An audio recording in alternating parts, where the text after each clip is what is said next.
Just a little comment on removing parts for those of you new to the hobby. Don't be tempted with your sprue nippers, side cutters, whatever you want to call them. Don't be tempted to try and take the part cleanly off. It's the easiest way to cause problems for yourself. You can do all sorts of damage to the part that you can't see. It's just difficult to avoid nipping the part and things like that. And although you might be able to get away with it 9 times out of 10, the 1 time out of 10 that you damage the part, you create a load of work for yourself.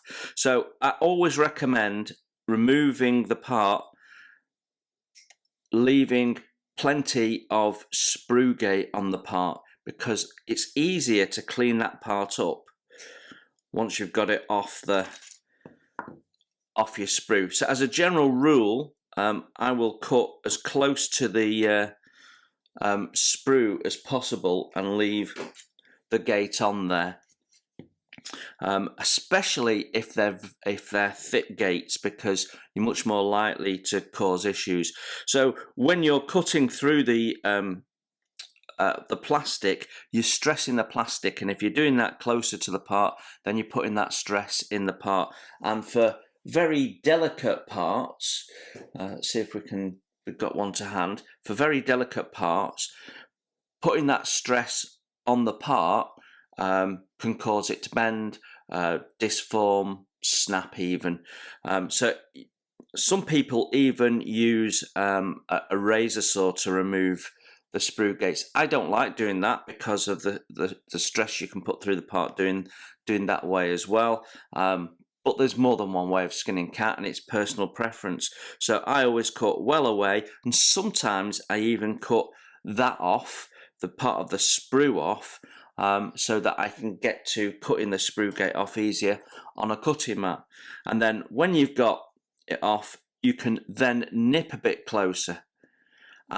And you're going to put less stress in the part when you've already removed it from the sprue, because it's got nothing to fight against. So when you're cutting through it and it's attached to the sprue, the part is tensioned within that sprue at the point it's being held, because it's being held in multiple directions. And as you cut through it, everything's fighting against that, because you're actually pushing that plastic apart. So to avoid all that, cut it well away, and then you can nip it a bit closer, or sand it clean when you're done. Even if you have nipped it close, just go over it with a sander, because they're not the best thing in the world for precision. Even if you've got a very good set of quality nippers like I have, I still don't consider them to be a precision tool. So there you go, that's my little tip there. So I've got all my parts removed, and I'm just going to work through cleaning them up. Right, as you are cleaning your parts up, test fit them. That's part of the cleanup process, to work out whether the parts will fit okay, because if not, you've got more cleanup to do. So once you're happy and you've test fitted the parts and yep, they fit, put them to one side. Most of the parts that we're cleaning up at the moment are all going into this base, so you need to be able to test fit them and then put them into their position and know that they all fit. Now, with this part here, which is step 3, G3 and G4, they don't go together very well. And rather than putting them together and then doing a load of gap filling, what you want to do is have a look at the fit of the part. Where's my awl? Just bear with me. And I can point at things for you. So this part here, the mating male part, because of the way it's moulded, because they have to get it out of the tool, it has a chamfer on it on both sides.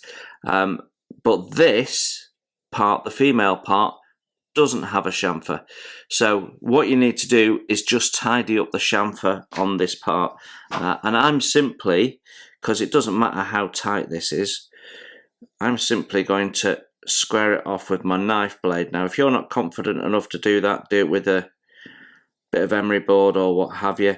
I'm just cutting it a little bit away on each side just to square it up. There we go. And that should, he says, solve the problem. There we go. That goes together tightly now. There's a little bit of a gap at the back as well. So this back seam, so I suspect it's, yeah, it'll be this part here, which will have the same problem. And I think the easiest thing for that one is just to remove it. There we go. That's not going to cause many problems. Often these things can give you issues, and it's not the design that's an issue, though I suppose you could argue that it is. It's the moulding process. So now that goes together much, much better, although we now have a little bit of movement in the part because I've taken that other tab off. So make sure you align it properly when you glue it in. And then we're going to have a little bit of filling to do later on. But that's that part done, and now I've got it nicely lined up and squeezed together. We might as well glue it together, mightn't we? So whilst I'm holding the parts together, we're going to use capillary action for this with my liquid glue. So I know I've got these exactly where I want them, and I'm just dabbing the glue on the joint, and the glue will work its way in. It'll penetrate probably a third to a half of the depth of the part. It's really interesting when you do it with clear parts because you can see the glue going through, and then we'll go in and do that from the bottom. You can see I put a lot more at the bottom because I'm not worried about the look of the bottom because it's going to get covered up, and that glue will just filter down there, and I can leave that to dry now, and we'll come back and look at filling those parts and getting them nice and square later on. Not that it's going to be very visible in the cockpit. I mean, you could get away with not doing it if you prefer, but I think good practice is to practice cleaning up parts, especially if you're a novice. I now sort of do it or don't do it depending on how visible I think it is, because I don't feel I need the practice, but that's not just arrogance, that's just old age. Right, with that said, I'm going to carry on cleaning up the parts. We've got the steering columns here, which are two parts. What I'd say with these is, have a thought in your mind what you're doing with your aircraft, because if you're going to put it on a stand and have the aircraft banking, you need to have these banking as well. The number of times I've seen an aircraft on a stand at a nice jointy angle, and then you look in the cockpit and the steering column's straight, you would not believe it. So if you're going to have your aircraft on a stand banking to the left, make sure that your steering column reflects that. Yeah, little tip, you've got to be thinking about the composition of your model diorama right from the very first cut. You can't just do it at the end and go, right, okay, how am I going to display it? You need to have thought about it beforehand. So the fit of these parts are quite loose, so it's going to be a case of put a bit of glue on,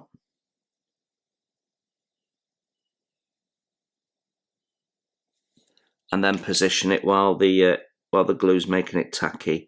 And if you look at it front on, you can then align the bottom strut of the steering wheel with the steering column there, and make sure it's nice and straight, which mine now is.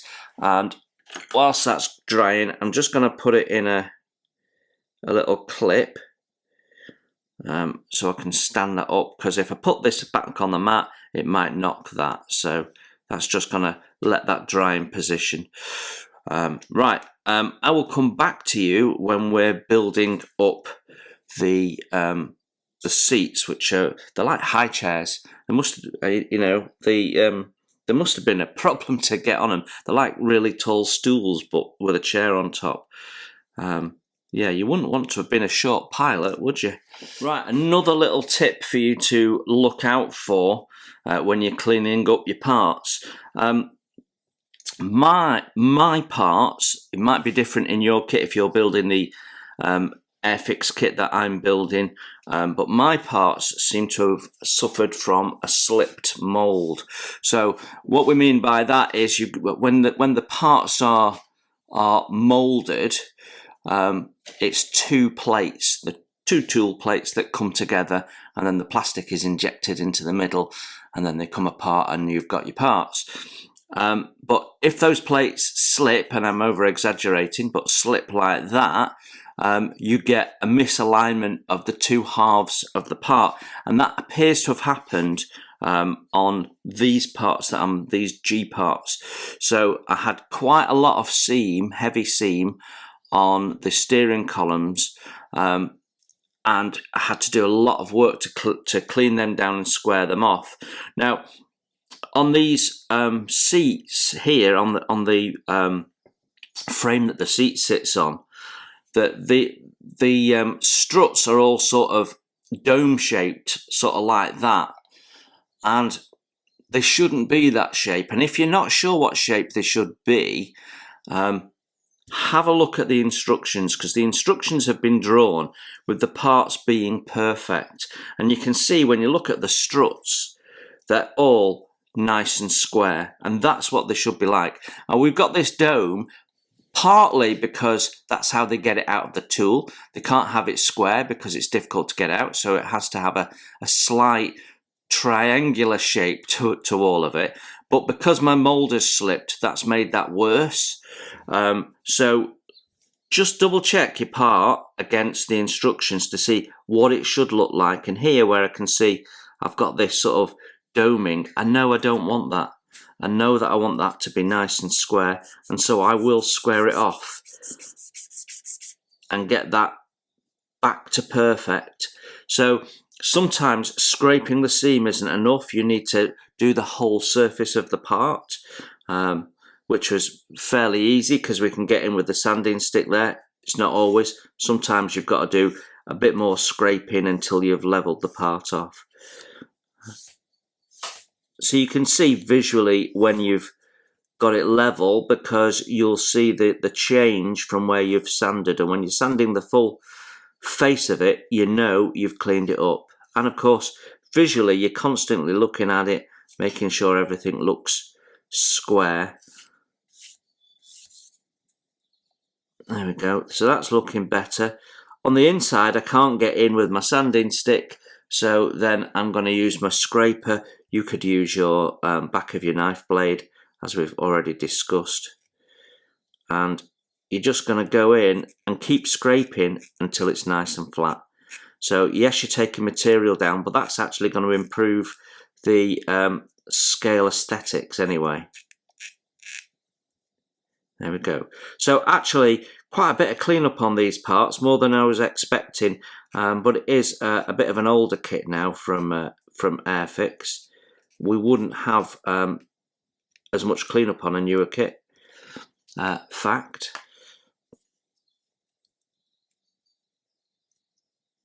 There we go. Get that nice and crisp. Yeah. So I'm going to carry on again cleaning up, and I'll come back to you if there's anything worth mentioning. It's going to take some time to clean up these frames. So once they're cleaned up, we'll have a look at gluing them together and making sure everything's straight as it should be.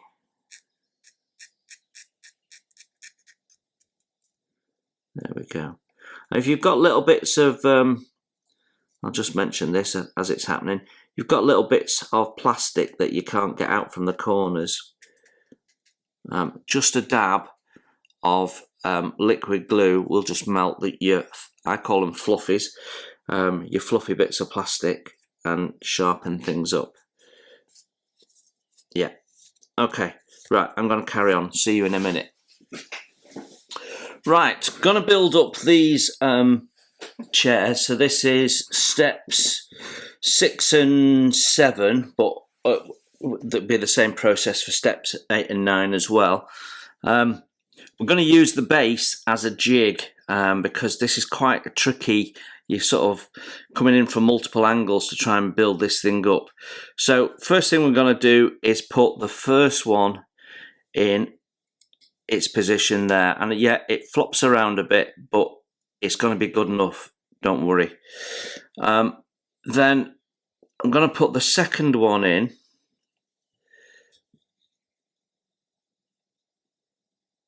There we go, like that. And actually what I'm going to do to help myself is I'm just going to tape that one down. So you have this little leg that sticks out, juts out at the back, and I can use that to tape this into position and keep it square. You can see how fiddly this is. There we go. So that's nice and square. And what I want to do is get those parts mating and lined up. Yeah. So then the seat can go into there. But before we do that, we'll glue the two parts together so they can start bonding.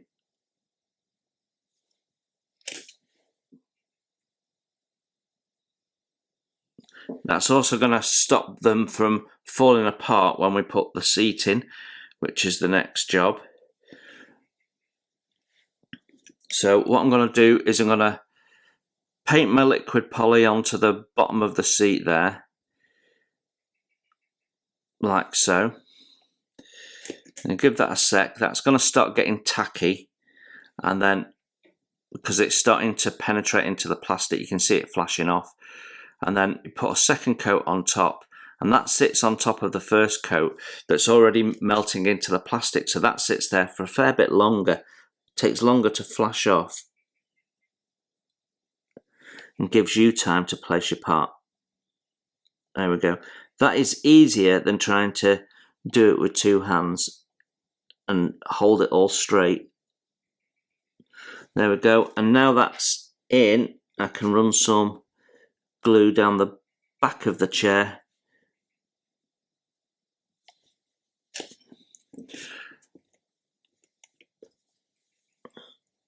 And I can just check that everything's nice and straight and square, which it appears to be. And then we have this back plate that sits above the little lump on the back there. So again, I can just paint a bit of glue on the bottom of that and stick that on.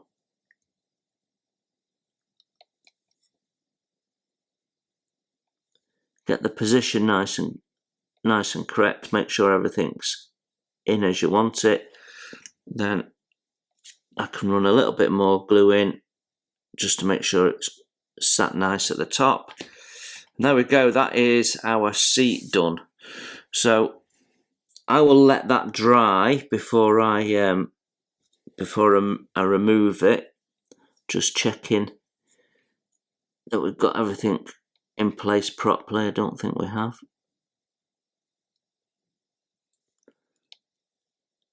There we go, that's better. So just go around, check it from all the angles, make sure it's square.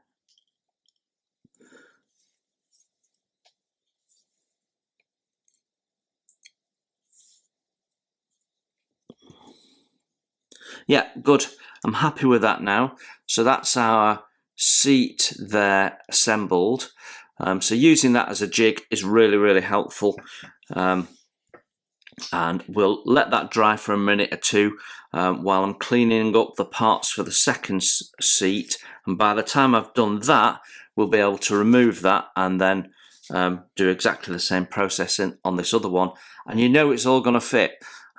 because we've used it as a jig. Everything was in its correct position. So if you try and build this without, it's very fiddly because you've got to glue all the parts on and you don't know if the legs are sprayed apart and not going to fit in. So you just know you're going to get a great fit. So you can paint all that up separately now and know when you come to glue it in, you're not going to have a problem. Right, I'll go and get the second seat done. You don't need to see that now. I'm also going to do the bulkhead for step 12 and clean that up, and then I'll come back to you. Right then, I am on step 15 now, continuing to clean up all the internal parts. So I need sprue D for that, which I have not got to hand. There it is. Wouldn't you know it, it's the bottom one. Always the way. So we've got these bomb racks here, 7 and 8.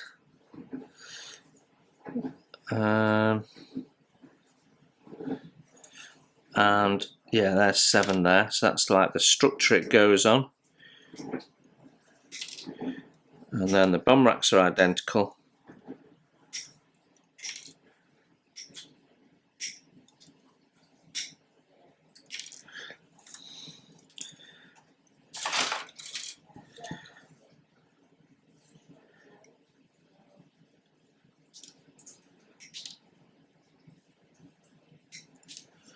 I should really put my magnifying glasses on so I don't cut something off that's not a nub.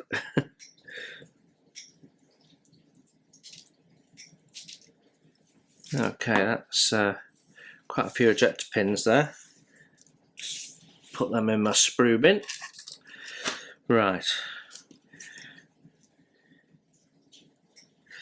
Now we've got a couple of ejector pin marks. So I'm just going to have a look at this and see what's visible. So that's going to go in there like so. Yeah, they're visible, but they're both raised. That one's going to be a little tricky. So we'll have a look at that one in a sec. Same on this one.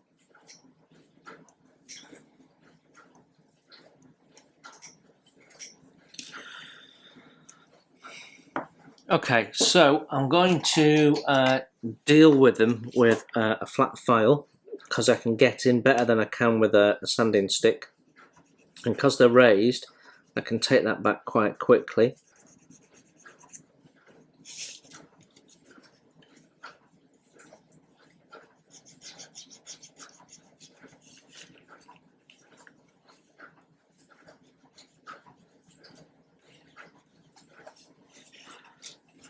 And we'll do the same on that one.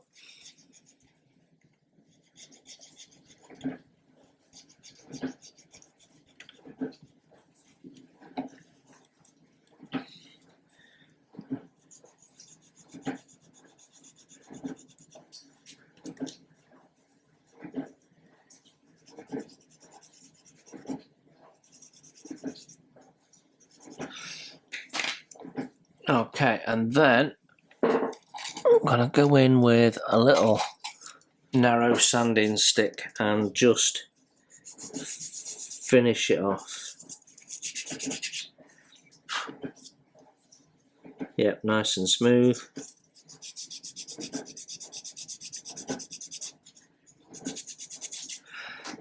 That needs a little bit more, so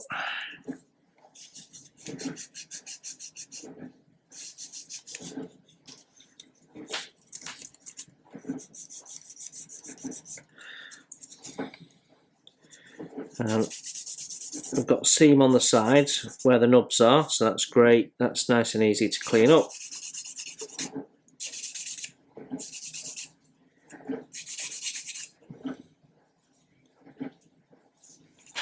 And I think we're going to have to scrape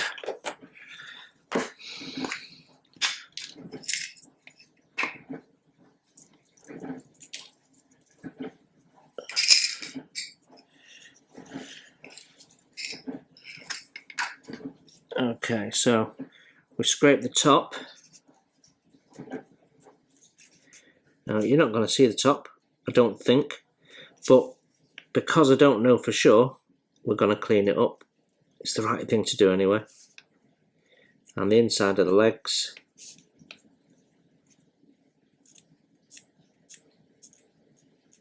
Clean up is minimal anyway. There we go, nice and crisp. That's our bomb rack. When we look at this, we've got quite a big bit of seam there. Let's have a look at scraping that back. Yeah, that needs more than a scrape, so let's sand that one back. Yeah, you can see there's quite a step in there. Like I say, I think my mould has shifted a little bit.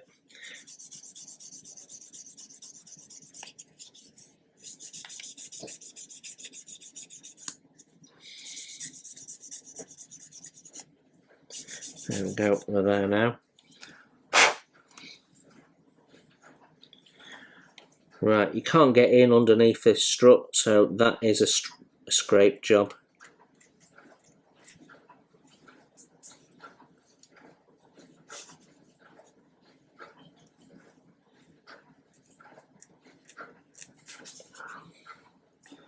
And yeah, my worst fear is realised.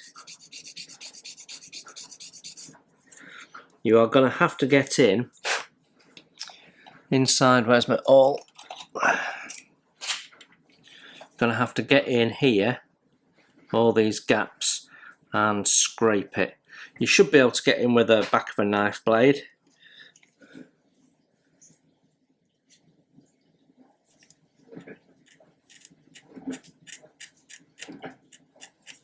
If you don't, it's going to be visible under the paint. Paint will really highlight it, and if you choose to put a wash on, your wash will collect where the seam is, and it'll detract. So fortunately there's no seam on the spars, because the spars are on one side of the tooling, so that's handy.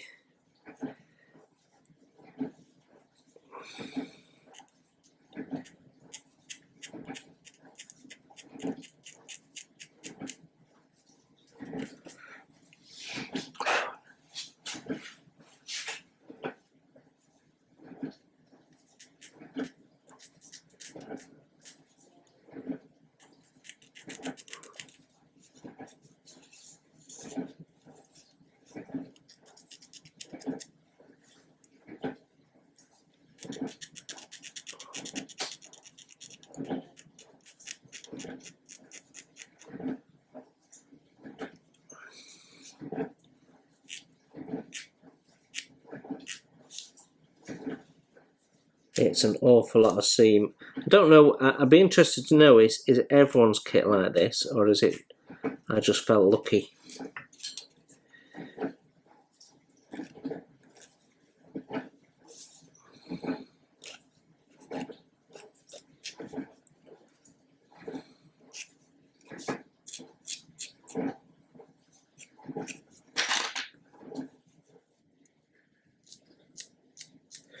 Okay, so I'm going to go and clean this other one up, and then I'll come back to you. Okay, my parts are cleaned up. If you're brush painting this, I recommend that you paint these as individual components, because once you get that in to its place and you've got the other one on the other side, it's almost impossible to get in with a brush there without getting lots of paint everywhere. Yeah, and the different colours. This is aluminium. This is 195, which I think is a green colour. Let me have a look. 195, dark green, yeah. So we need to paint those separately, so they can be put to one side. Then we're on 16 and 17, which are pretty much the same. So to get these out,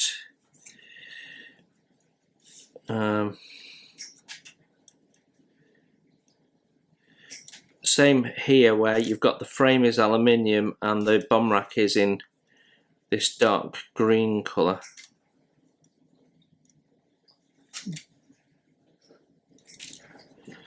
And there's our bomb racks.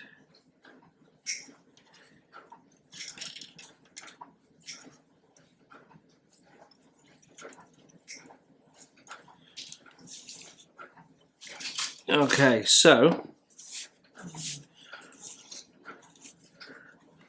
once again the bomb rack cleanup is fairly simple, and once again we've got raised ejector pins, but that's fine because we can just take them back like we did before, nice and easy. There we go, quick as anything.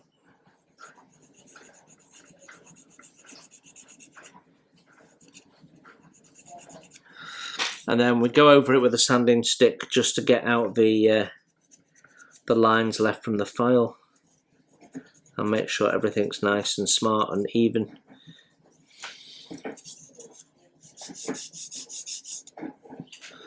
And then, just as with the bigger ones that we did last time, we can sand the sides to get rid of the seam and the sprue gate tab nib.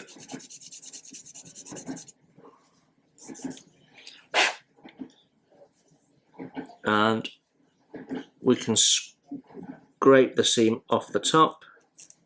Again, I'm not sure what's visible, so I'm assuming everything is, which is just good practice. Seems not too bad on this.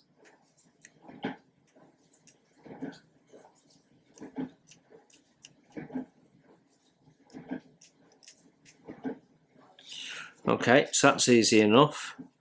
Now if we have a look at our frames, so remove the ejector pin, can trim down these nubs, and that one's on an angle. Luckily there is no real seam cleanup, so it's just getting the nubs down.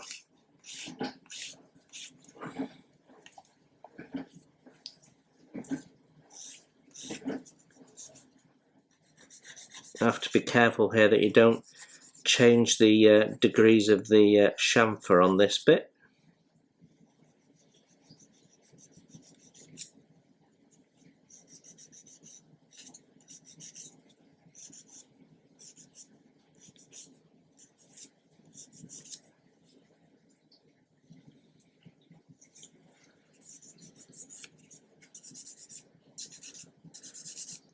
Well, that's much easier to clean up, and again paint them separately because they're different colours. I just want to see how they fit. So chamfer goes on the top, and then those go into there like so. So the fit is pretty slack. Yeah. Okay. Well, that's cool. I'll go and clean the other setup and then I will come back to you. Right, bombs now, and we have in step 18 and 19 making up the bombs. The tails are a bit chunky, but you're not going to see them this way on. You're going to see them from above, so they don't look so bad in that direction. If you wanted, you could try and thin these down. They're triangular shape, which is obviously incorrect, but that's just to allow it to come out of the mold. So you could spend some time just getting your sanding stick in and thinning out the back end where it's triangular and thinning it out, and that will certainly improve the look of them if that's what you want to do. It's not a big task actually, but you're never going to get it as thin as it was for scale effect. To do that, you're going to have to trim them off, sand this back down to being a square box, and then put some plastic card on. And that seems to be a lot of effort for something you're hardly going to see. So for me, I'm going to leave them as per the kit parts. Now the two halves of the bombs themselves, the fit of them is not positive at all. They slide all over the place. So what I've done is I've trimmed the nibs down fairly close, but leaving a bit to be sanded. Some people say that they don't take their nibs off before putting the parts together, and sometimes I do that. It really depends on the part, but when you've got a curved part, I want to be able to feel with my finger where that line is and that everything has sort of lined up. So if I left the nubs on, they'd be in the way of me doing that. So I've removed the nubs for that reason. Now, you've got a decision to make because these slides everywhere. You've got a decision to make, and the decision is where are you going to ensure it fits correctly and where are you going to clean up. So for me, the area that you want to clean up, I've lost my awl again, there we go. The area you want to clean up is this area where the mount is, because that's the bit you're not going to see. You're going to look up into the Bombay and you're going to see this edge here. So that's the bit that we want to make sure is perfectly aligned. Even if you've got a step, you've got to sand out on the other side. Yeah, and then you've got the issue of, are we lining up with this edge here where it starts to taper, or with the front edge? Well, to be quite honest, you're going to go with this front edge here because that's a dome, and you'll get a perfect shape if you line it up there, whereas that we can sand into shape. So those are the decisions you're making when you're looking at your part fit. And what we want to do is we want to get that where we think it's absolutely perfect, or as perfect as we can get it, so that you've got minimal sanding. Hold one end together tightly with your fingers so that you've got a good grip and it's not going to slip, and then just a dab of glue on the joint and let capillary action suck that glue into the gap for you. Give it a sec. You can see when it's starting to flash off on the surface. Swap hands, give it a bit of a gentle squeeze. Don't worry if you get a little bit of glue oozing out or molten plastic or anything like that. We're going to sand it all anyway. There we go. I've got quite a big step in the back of that one. There we go. And while the glue's still tacky, you can still manipulate it if you wish to. So that feels good to me. So put it to one side, let the glue dry for a bit. And when you're happy that it's nice and hard, we want to go in and sand it clean. Now you want to go in not with a big sponge, like something like that, because you're going to be sanding down all of the surface at once. What we want to do is get those nubs down in a localized area. So a bit of a thin sanding pad, or if you've got an emery board, just cut a shape on the end so you can get in a localized area, and just start by taking the nubs down. And you'll know when you've taken the nubs down because the colour of the plastic changes around it as it mats down with the sanding. And then we can take that out along the edge of the seam, and again you'll see the difference. You'll see where you've sanded, and that will give you an idea of where you've got contact and where you haven't. And if you've got a step like I have with this one, you'll see that it'll go matte on one side and stay sort of shiny in the middle, and that's because your sanding stick's not touching that bit yet. It's still on this plastic here. So I'm going along the seam first just to try and take the step down a little bit, which will put a bit of a flat on, but it's minor stuff. And then I'm just going to put it in this clip here because it's going to be easier for me to hold and easier for you to see. Then what you want to do is go in that direction and make sure that you're not overly misshapen the bomb.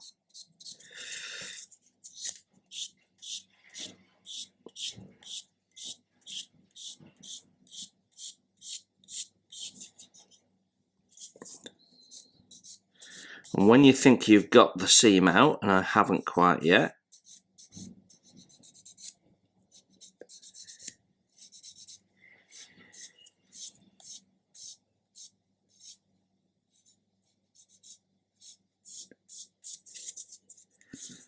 Do this back end as well. And when you think you've got the seam out, that's when you can go with something that's a little bit more spongy.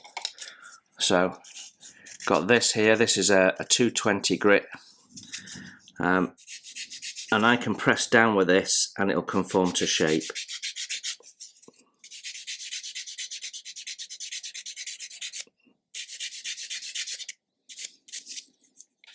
And then we can go in and polish it. This is 3000 on the white side and 3000 on the blue side and 12,000 on the white side. So just go in the opposite direction because that takes your scratches out better. There we go, and then finally we can polish it up.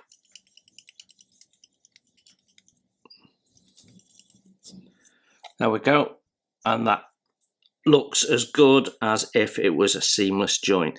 Now I've got a bit more work to do on this front end here, but you get the idea. I'm just showing you the idea.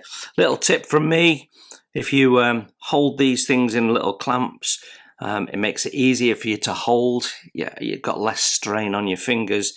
You're less likely to have them flip out of your fingers and disappear forever in a corner of a room that you never can find it in. And it's just easier. So you've got 4 of those in total to clean up. So I'm going to crack on and get them done. Step 29 and step 30 is building up these 2 seats. And I've cleaned the parts up. They're all being called out as the 195, the dark green colour. So we can build these as a sub-assembly. So that most of your cleanup is actually on the leg. You've got a bit of seam there to clean up and a bit of shaping work to do. But I thought it was probably worth just showing you how I'm going to go about building the chairs up, because I'm trying to show you everything, because there's a lot of you that are sort of new to this from the comments that I've been getting. So I'm putting the back of the seat, the little support leg, in a clamp, so I'm hands free, and it's upside down. It's just so hopefully I can balance the legs in like that. Now the position of the legs is important because they're actually going to go into this. So unlike last time, we can't really use this as a jig because if you try and place the seat onto the legs, it's difficult to get it even, and you know it's going to droop in something while the glue dries. So we have to do it this way, and I'm going to assume that the seats sort of swivel, so if they're not bob on, it doesn't matter too much, but we're going to try. There we go. So that is just placed in, and then we can go in and just give the join a dab. There you go, you can see that moved.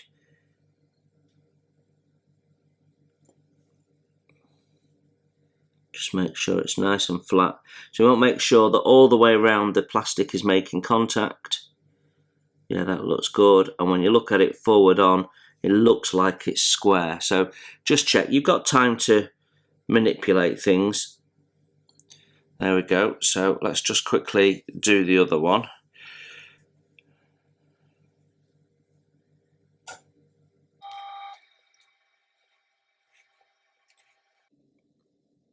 Okay, that looks good. Yeah, happy with that. So that's our legs on. We've then got to do the backs. So we can now open our clamp and drop the seat. And there's 2 ways of going about this, really. You can use a self-locking pair of tweezers and grab the leg, or you can put it back in your clamp, whichever works for you. or depending on what you've got. I'm guessing not everyone's got self-locking tweezers, but they are a handy tool to have around. And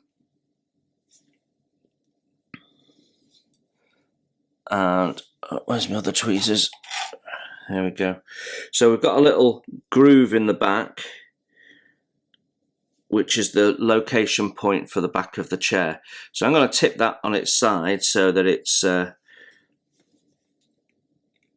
gravity's working for us, and we've got that square on. There we go. So you can see I've got that square on, so we're just going to be able to plonk this on the back. Now this time we're not going to be able to balance it on the back. Sorry, I've got that upside down, I beg your pardon.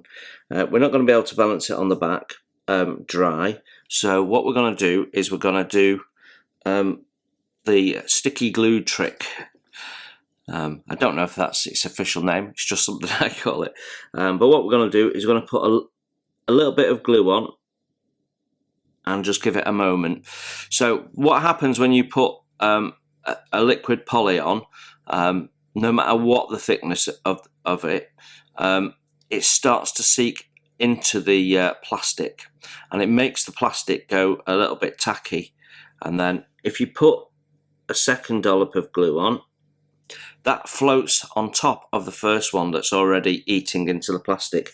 So you have time then to put it on without the glue flashing off. You see, and it's sort of sticky. And I just happened to have got that spot on first time, which I wasn't expecting. I'm just checking it's all nice and straight. Yeah, perfect. So that is my seat done. So that's all going to get painted in the green. I suspect the cushions and the metalwork would have had different shades. So I think when we come to do it, might just change the shade of the cushions a little bit. We'll see if I remember to do that. But yeah, effectively that is the seat done. So let's just quickly do the other one. In the time we've been talking, it's definitely dried.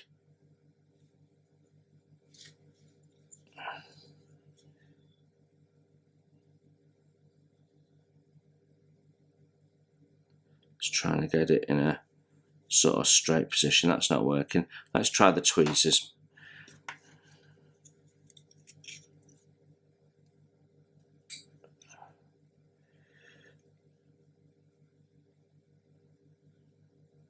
You think when you're videoing, you think things tend to not go to plan like they would normally, but actually you're just more conscious of things not going to plan than you are when you're not videoing. It's interesting how your view of the hobby changes a little bit when you start deciding to film it for others to watch.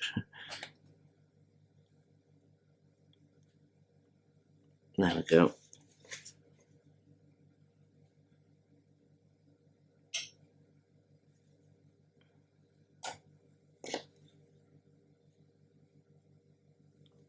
Okay, they look pretty cool. Happy with those. So that's the seats done. I'm going to carry on cleaning up parts. You don't need to see me cleaning up anything else, because I've shown you how I'm going around cleaning parts up, so we don't need to repeatedly show you that. So I'm just going to leave those two dry for a little bit, and then what I've done is I've got different containers for different colours. So that's largely the dark green, that's largely black, and that's stuff that's different colours to that. So the aluminiums and earth browns and stuff. So let's get that out of the way. We can leave those to dry, and then when I'm happy that they're not going to be an issue, we can put them in the to be painted green pot. And that gets me up to here. So we need to look at the fuselage halves next, but I'm not quite sure what this is telling me. it's telling me to cut something off. So and it's telling me there to cut it off as well. But I don't really understand what that means. So let's have a look at the fuselage halves and see.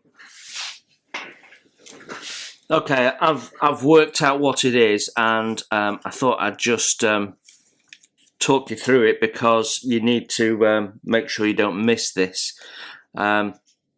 It's not being clear really what's going on here, and when you look at the plastic parts it gets less clear, but obviously that means cut out, and it's pointing to this little bit here, and I put the two fuselage halves together and they go together really nicely, but I don't really see this cutout here. It's not in the plastic.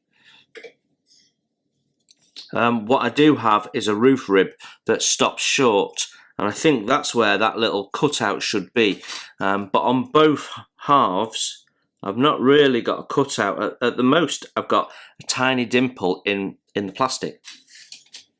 But if you look at step 45, you can see there's a little hole there. Yeah. And if we look at step 81, again, with the fuselage closed up, we can see there's what appears to be a circular hole. And when we go to step, where is it? 136, we're installing an item which is on the F sprue, which just happen to have to hand, which is this bit here. So F29,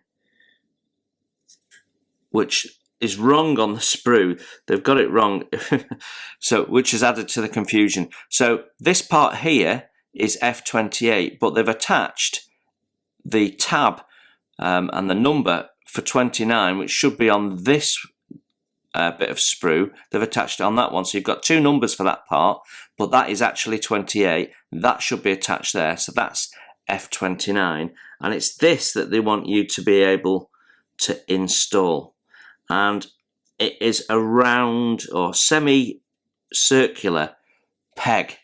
So this is going to give you a real problem, because if you don't get that shape right, you're trying to fill, you know, maybe after you've done painting. So it's a bit of a problem. So what I'm going to do is I'm going to get my old sprue cutters and just going to chop that off and chop off the sprue. Right, come on. Right, so let's get this sprue out of the way. And what I want to be able to do is get the shape right. Now, this is why I wanted to take it off the sprue, so we can look at it properly. It's actually a circular hole that you need.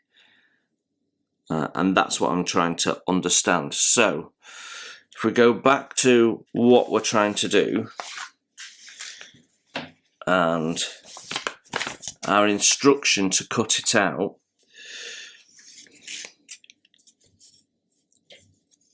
it wants us to drill a hole in half a hole in half a side. So what we need to do is understand the drill shank width, and then we can do that. So I'll show you how to do that. It's easier than you might think. So I'm just going to clean this part up, get rid of that, get that nice and smooth, and then we'll put this back in our box. I have a build tray which has well, eventually we'll have sub-assemblies in and what have you. So I'll put it in there for safekeeping till later on in the build. Right, okay.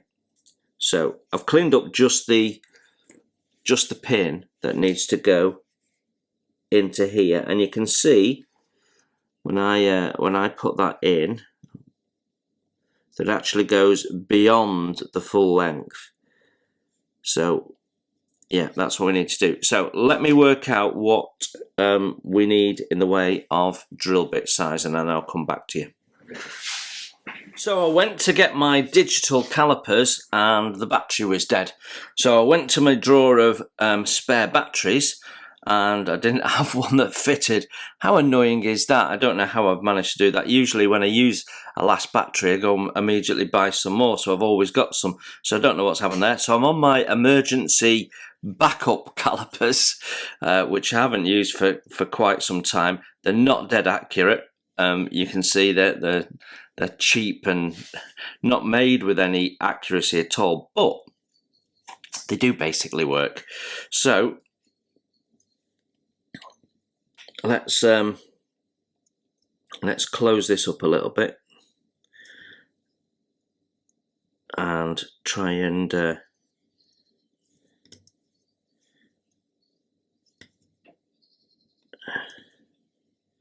we go.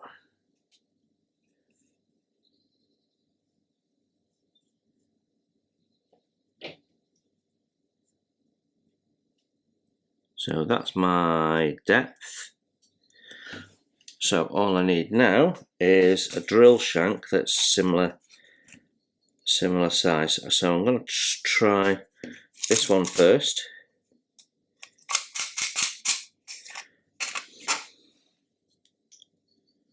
Right, that's too thick by quite a margin actually, so we'll just drop down maybe 3. So this is a 0.9.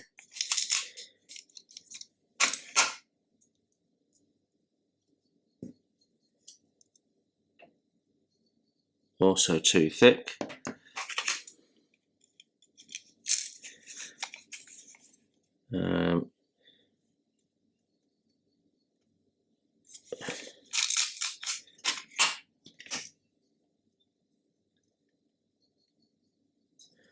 Yeah, I think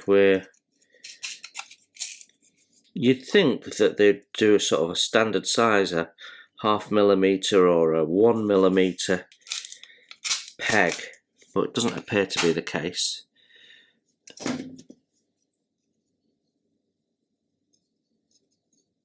That's about right.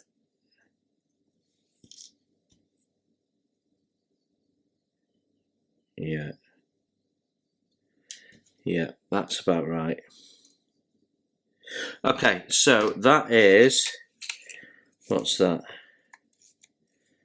0.75 drill bit we're going to use.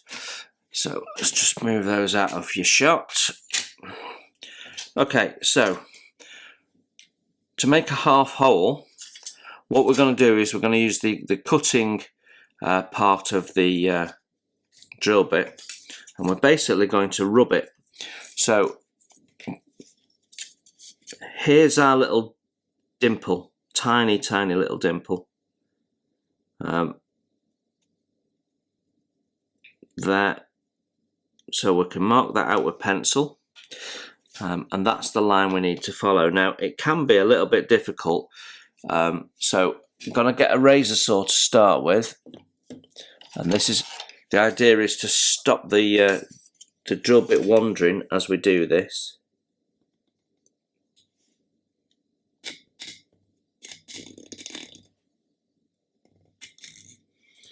So I've just put a very small score line in, and then we're going to take our drill bit and we're just going to rub it up and down to open that up.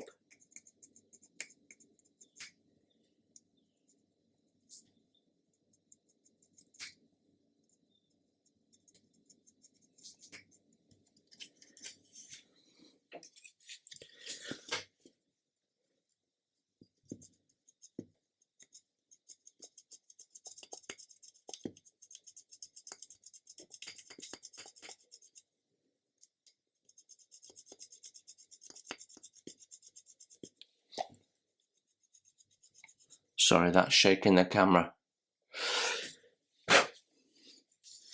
can you see now we've got a sort of a groove in there, and that's visible, and we've taken it back to about halfway. And then if we do the same on this side, I'll just put the two halves together and mark the outside of the model there. So just to make sure that my hole is aligned, even if the plastic parts aren't aligned. Not that I think they're not, but just to be sure.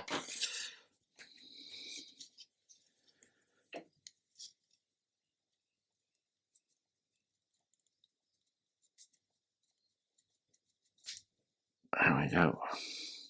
You can see I used my fingernail this time instead of using the saw. I showed you the proper way, and then I showed you the well, the non-proper way, I guess.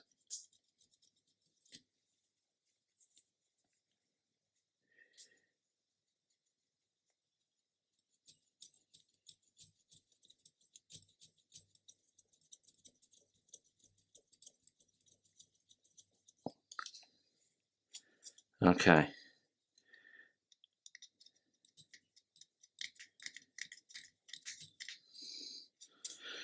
Okay, so we've got our little location hole there. So if I bring the two halves of the fuselage together, like so. Ah, we're misaligned. Darn it.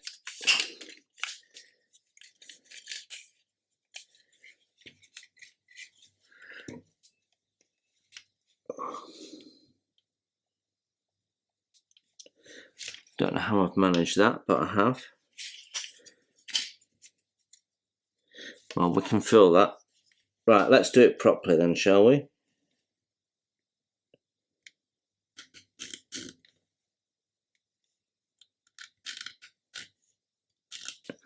There we go. Should have done it properly in the first place.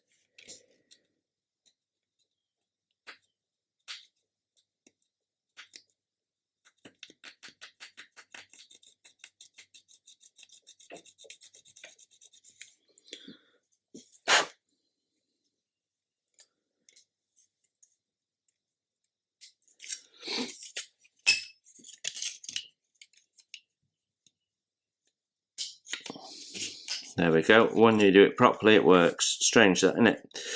So, we now have our hole in the fuselage as they've asked. So, yeah, that's how we go about it.